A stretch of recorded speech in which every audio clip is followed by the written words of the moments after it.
In the name of Allah, the most gracious, the most merciful.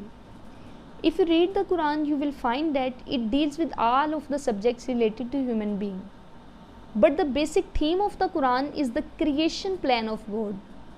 All other subjects touched on by the Quran are related to this basic theme directly or indirectly. God Almighty created the universe, and it is God Almighty who revealed this book that is called Al-Quran.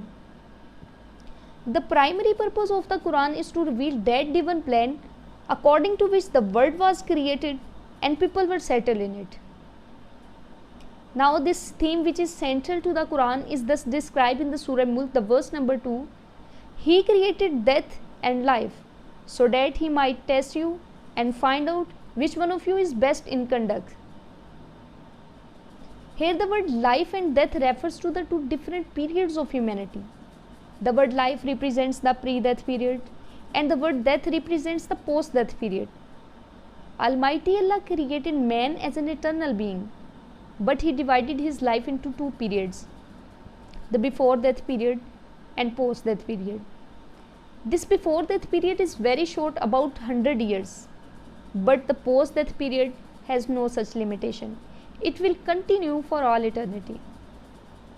According to the Quran, God Almighty created an ideal world that is called paradise. The present world, the planet Earth, has all those things that man needs or desires, but it has imperfect in its form. In paradise, on the other hand, everything will be perfect and ideal. Paradise will be free of every kind of limitation or disadvantage. Moreover, paradise is an eternal being. It has beginning, but it has no end. God Almighty created men and women and bestowed them with the freedom of choice and then settled them on the planet of Earth.